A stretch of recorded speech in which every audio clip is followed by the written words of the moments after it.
So that was a Benny Carter tune that is entitled Vine Street Rumble, and it's from a greater work that he wrote for the Count Basie Band entitled The Kansas City Suite. Vine is a really important street in jazz history in Kansas City. It's kind of where all of the nightclubs kind of were popping up when jazz was a big deal in the 40s in Kansas City, and so that's where the title comes from, Vine Street Rumble. So that featured Jimmy Fisher on piano, Mars Davis on tenor sax, and then Noah a little bit on drums.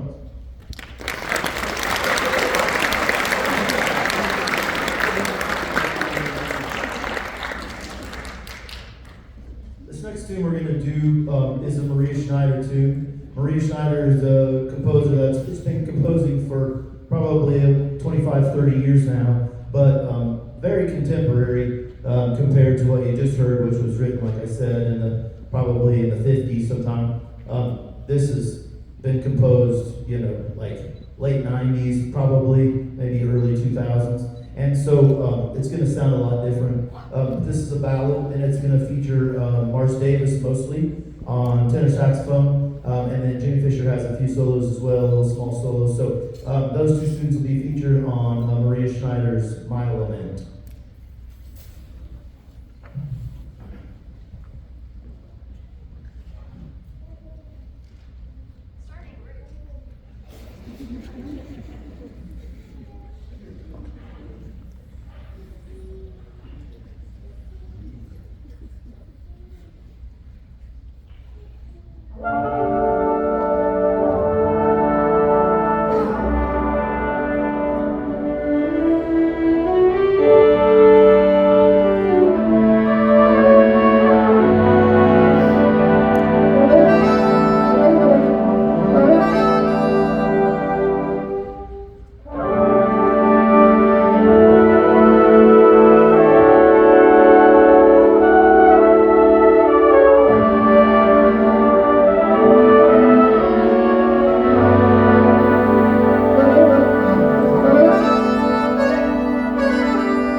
So the last tune we're going to do is a Charles Mingus tune arranged by Andrew Holmesy, and it's kind of an interesting thing. It's like if you have a saxophonist in your house, then you've probably heard Careless Whisper, right? Like it's just like a thing. Like you play the saxophone, you got to figure out what that melody is. Then you figure it out, and you play it all the time. Then you realize maybe it's not the best melody ever here, but for a while there, it's like all you can do. You want to put it in your jazz solo, and you want to play it in the morning, you want to play it in the nighttime. And it's interesting, but for whatever reason, Barry sax players, as soon as they learn to play the Barry sax, the first thing they try and figure out is how to play the beginning of this chart. And I don't know why that is, but like every Barry sax player that I've ever taught, you just hear they're constantly, they're just playing this thing over and over and over and over, and like burns into your brain. And the same is true with Josiah. Like as soon as he, like in 7th grade, I just started, he's just playing all the time. And that part of the tune is not super hard, but the rest of the tune is really complicated. And so what you're going to hear is Mingus does this thing where he just he never takes away. Like there's a layer, and then he adds another layer, and then he adds another layer, and then he adds another layer, and then you think, I'm full. And then he just adds another layer, and then maybe another layer, and then maybe. So there's all these things going on, and so you'll hear it as it builds. It starts with one thing, and then it just keeps adding and adding and adding, and getting busier and busier, and more chaotic, and it just keeps going until about the 50th measure, and then he finally gives you just a little bit of space to breathe, and then it starts happening again. So anyway, this is Charlie Mingus's Moanin', and it's going to feature Josiah Nunningham on Barry sax and Liam Finnegar on alto sax. This is Charlie Mingus's Moanin'. Have a great holiday season, and we'll see you soon. Thanks for being here. We got to tear all this down after, so if you want to stick around and help, that would be awesome. If you don't, me neither. I totally understand, but we have to do it anyway. So we'll see you at the end. Thanks so much. This is Moanin'.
Woo!